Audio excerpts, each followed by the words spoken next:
Hello les amis, je vous retrouve pour une nouvelle vidéo sur le football et la Ligue des Champions 2024-2025 et je vais vous présenter le résultat en statistique du match Real Madrid contre Arsenal, un match qui avait lieu ce mercredi 16 avril 2025 pour le compte des quarts de finale retour et c'est Arsenal qui l'a emporté 2-1 à l'extérieur au Real Madrid et qui s'est donc qualifié sur l'ensemble des deux matchs. Pour les demi-finales de la Ligue des Champions, Arsenal avait déjà gagné 3-0 le match aller et ils ont fait encore le boulot dans ce match retour, ce qui fait 5-1 pour Arsenal face au Real Madrid sur l'ensemble des deux matchs.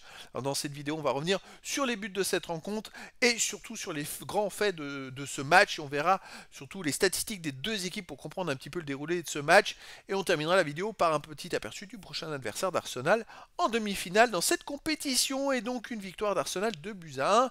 Alors, en première mi-temps, il y a eu 0-0. Mais alors, il s'en est passé des choses, puisque c'est vrai qu'il y a eu un penalty dès la 10e minute à peu près pour Arsenal, que Bukayo Saka a tiré un peu, une sorte de Panenka Pichnet qui était détourné et arrêté par le gardien du Real Madrid d'une sorte de manchette. Hein. C'est vrai que je n'ai pas compris moi pourquoi il a tiré comme ça. Bon, il a un peu donné le ballon au gardien, à Courtois, quoi, qui a plongé du bon côté et puis qui a pu dévier la balle. C'était un peu bizarre. Après, le penalty faisait suite à une action sur un corner où le joueur d'Arsenal était, on va dire, ceinturé, enfin, on va dire retiré, on va dire, a été retenu par un joueur du Real Madrid en allant au but alors qu'il n'était pas du tout dans la zone du ballon. Donc, et c'est vrai que c'est la VAR qui est intervenue 2 minutes après, et puis le pénalty a été accordé. Personnellement, quand je regarde l'action au ralenti, au départ de l'action, c'est le joueur, pour moi, c'est le joueur d'Arsenal qui tient le joueur du Real Madrid.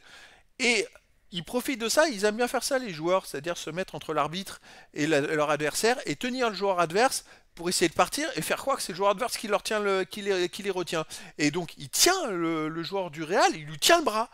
Et après, il essaye de partir et il l'embarque en lui tenant le bras. Donc le joueur du Real suit. Et après, il tombe le joueur d'Arsenal. Et on croit que c'est le joueur du Real qui fait tomber le joueur d'Arsenal. Et ben, j'en suis pas sûr. N'hésitez pas à aller voir la vidéo ralenti. Vous ferez votre propre idée.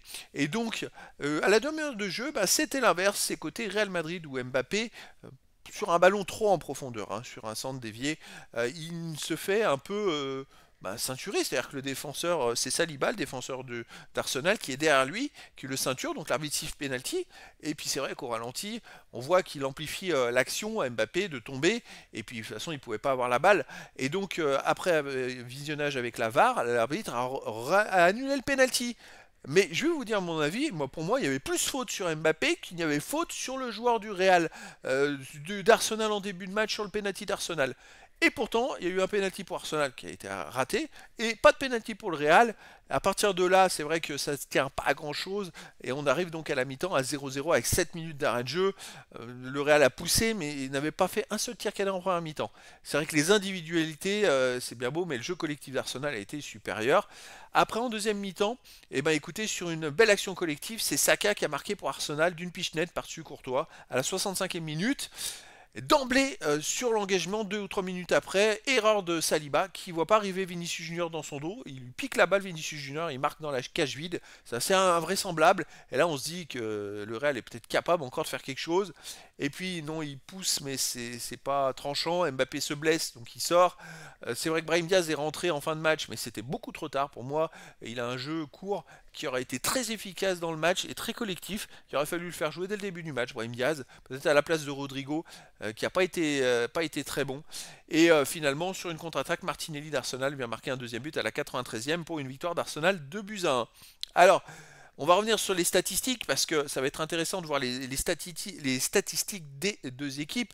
Il y a eu 66,1% de possession de balle à 33,9 pour le Real Madrid, 431 passes tentées à 233, 371 passes réussies à 178, 86% de passes réussies à 67,3%. Donc domination du Real, c'est logique, ils avaient perdu le match aller.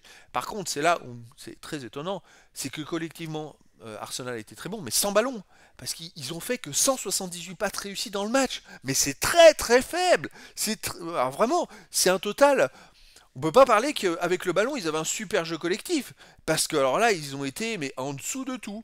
En fait, ils ont passé la plupart du temps dans le match à ralentir le jeu et à gagner du temps. Donc en fait, quand ils avaient là, bah, toutes les actions de jeu, ils essayaient de gagner du temps. Et bah, on se retrouve avec un nombre de passes touchées qui est très très faible. Alors, voilà, donc c'est quand même à noter dans les statistiques, ça ressort. Mais Arsenal, quand on entend qu'ils ont été bien plus forts que le Real collectivement, là, ça a été plus sans le ballon. C'est-à-dire qu'ils coulissaient bien en défense, ils se plaçaient bien. Mais avec le ballon, ils ont touché que 178 ballons. C'est quand même, ils ont réussi que 178 passes. C'est quand même très très peu. Les occasions 14-8 pour le Real Madrid, 18 tirs à 11 pour le Real Madrid, 6 tirs cadrés à 3 pour Arsenal, 10 tirs contrés à 2 pour le Real Madrid, aucun poteau, 2 hors-jeu 1 pour le Real Madrid. Donc il y a quand même eu plus d'occasions pour le Real au final dans cette rencontre, même si on a l'impression qu'ils n'arrivaient pas. C'est vrai que l'ensemble, et voilà, par contre, c'était pas efficace. Seulement 3 tirs cadrés sur 18, c'est trop faible, c'est pas possible. On peut pas marquer des buts. D'ailleurs, le score de 2-1 pour Arsenal est logique quand on voit le nombre de tirs cadrés, qui est 2 fois plus pour Arsenal que pour le Real Madrid. Alors les autres stats, 10 corners à 4 pour le Real Madrid, 43 centres à 9 pour le Real Madrid. Alors c'est bien, vous, ils ont passé leur temps à centrer, mais il n'y a pas d'avant-centre. Donc c'était pas efficace. 11 interceptions à 2 pour Arsenal, 24 à 13 pour le Real Madrid, 54 duels gagnés à 47 pour le Real Madrid, 4 arrêts à 2 pour le Real Madrid, 18 fautes à 15 pour le Real Madrid, 3 jaunes à 2 pour le Real Madrid, pas de jaune, pas de rouge. Bon, les stats en faveur du Real Madrid parce qu'ils ont poussé, mais Arsenal avait déjà gagné 3-1 le match aller, il fallait qu'ils marquent je ne sais pas combien de buts.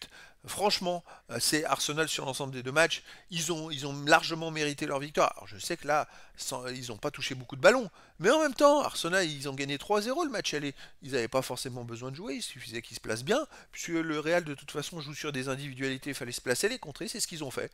Et ils ont empêché le Real d'avoir des occasions de but, et ils ont tenu leur score, ils ont même réussi à gagner le match.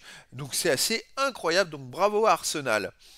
Alors la prochaine rencontre, ça sera en demi-finale. Et là les amis, ça sera le 29 ou 30 avril prochain, le match aller. Et ce sera contre le Paris Saint-Germain, avec premier match aller à Arsenal. Donc voilà les amis, c'était la présentation du résultat en statistique du match Real Madrid contre Arsenal. Un match qui s'est terminé par la victoire à l'extérieur d'Arsenal 2-1 et donc la qualification d'Arsenal pour les demi-finales de la Ligue des Champions 2024-2025. Voilà les amis, je vous dis à très bientôt pour une nouvelle vidéo.